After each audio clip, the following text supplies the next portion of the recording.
خطے میں پائیدار امن کے لیے پاکستان کی کوششیں مسلسل جاری ہیں۔ عباس عراقی نے قیادت سے مشورے کے بعد جواب دینے کی یقین دہانی کرائی۔ وزیر اعظم شہباز شریف کی وفاقی کابینہ کے اجلاس میں گفتگو، کہا تیل کی قیمتوں کے حوالے سے چیلنجنگ صورتحال کا سامنا ہے، قیمتیں آسمان سے باتیں کر رہی ہیں۔ جنگ سے پہلے تیل کی مد میں پاکستان کا ایک ہفتے کا بل $30 کروڑ تھا، جو اب $80 کروڑ تک پہنچ گیا ہے۔ وزیر اعظم نے پبلک ٹرانسپورٹ سمیت مختلف شعبوں میں سبسڈی برقرار رکھنے کے لیے صوبوں سے مشاورت کا اعلان کر دیا۔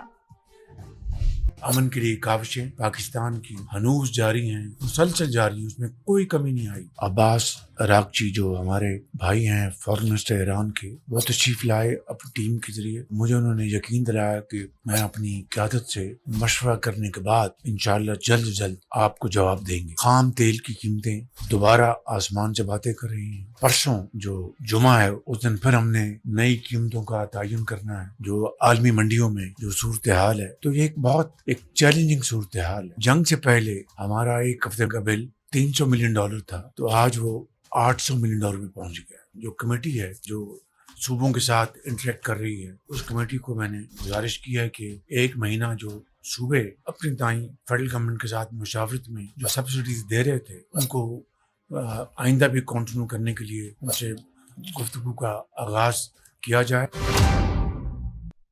آبنائے ہرمز کی بندش کے اثرات، عالمی منڈی میں خام تیل کی قیمتوں میں مسلسل اضافہ۔ برینٹ کروڈ $118 فی بیرل پر جا پہنچا۔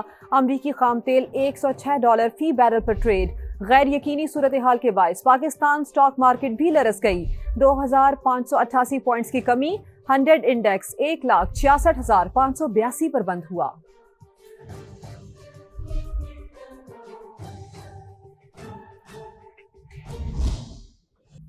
اور امریکی نیوی کی جانب سے ایرانی بحری جہازوں کی پکڑ دھکڑ جاری ہے۔ ایرانی فوج نے بھی سنگین نتائج کی دھمکی دے دی۔ ترجمان ایرانی فوج کا کہنا ہے کہ امریکی بحری جہازوں کو تحویل میں لینے سے گریز کریں۔ ایران سے منسلک جہازوں کو پکڑا گیا تو غیر معمولی فوجی کارروائی کریں گے۔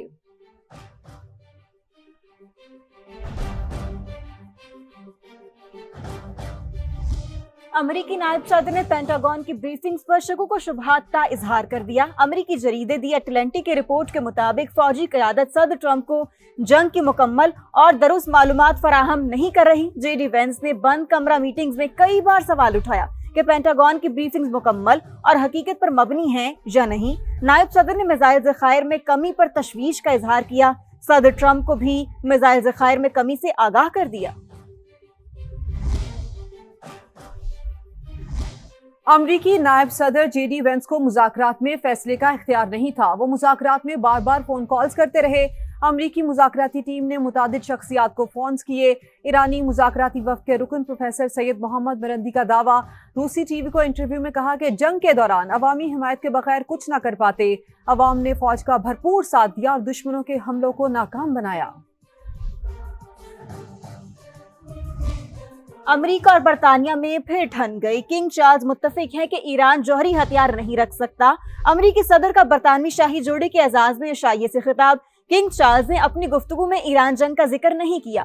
برطانوی بادشاہ حکومتی ترجمان نہیں ہیں، برطانوی خبر ایجنسی کا دعویٰ۔ واشنگٹن میں برطانوی سفارت خانے نے موقف جاننے کے لیے بکنگم پیلس سے رجوع کر دیا۔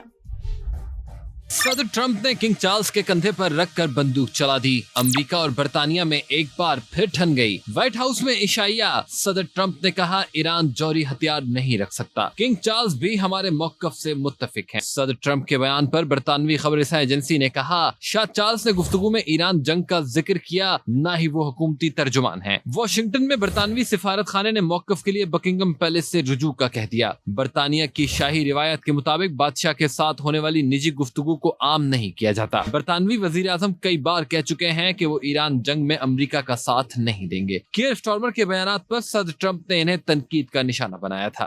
عرب امارات نے اوپیک اور اوپیک پلس سے کنارہ کر لیا، جسے تیل برآمد کرنے والی تنظیم کے لیے بڑا دھچکا قرار دیا جا رہا ہے۔ جو نے مستقبل کی پیداواری صلاحیت کو مد نظر رکھتے ہوئے علیحدگی کو ناگزیر قرار دیا۔ تیل کی اضافی پیداوار کو بتدریج اور طلب کے مطابق مارکیٹ میں لایا جائے گا۔ UAE سالانہ 29 لاکھ بیرل تیل پیدا کرتا ہے۔ تجزیہ کاروں کے مطابق UAE کا الگ ہونا اوپیک کی کمزوری کا سبب بنے گا۔ اوپیک 1960 میں 5 ممالک نے قائم کی تھی، جس کا مقصد عالمی منڈی میں خام تیل کی فروخت کا تعین کرنا تھا۔